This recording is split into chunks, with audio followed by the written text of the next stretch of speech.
இந்த F1 car race யாரா பார்த்துருக்கீங்களா? F1 கார் ரேஸ் தெரியுமா? அதில் அந்த F1 கார் ரேஸில் பார்த்தீங்கன்னா நிறைய லேப் இருக்கும். ஸோ தொடர்ந்து ஓட்டிகிட்டே இருக்க முடியாது வண்டியை. நடுவில் ஒரு சின்ன ஸ்டாப் எடுக்கணும். அதுக்கு பேர் பிட் ஸ்டாப்னு சொல்லுவாங்க.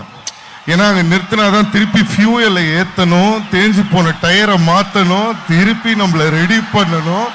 அதுக்கப்புறம் வண்டி உள்ள வந்ததுன்னு வச்சுக்கோங்க,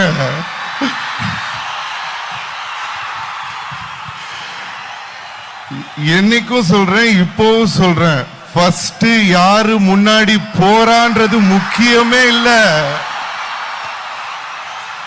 லாஸ்ட்ல யாரு ஃபர்ஸ்ட் வர்றான்றது தான் முக்கியம்.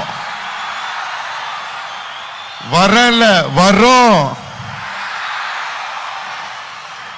என்னன்னா உங்களுடைய அன்பு தான் என்னை இவ்வளவு தூரம் கூட்டிட்டு வந்திருக்கு. என்ன நீங்க எல்லாம் பசங்க உங்க எல்லாருக்குமே தெரியும், சின்ன வயசுல பிறந்து வளர்ந்து ஒரு டைம்ல காலேஜ் படிச்சு அதுக்கப்புறம் உங்களுக்கே தெரியும் லைஃப் மாதிரி எப்படிலாம் போகும்னு. என்ன சின்ன வயசுல இருந்தே நடிக்க வச்சுட்டாங்க. உங்க அன்பால சின்ன வயசுல இருந்தே என்ன ஒரு ஆள் ஆக்கிட்டீங்க.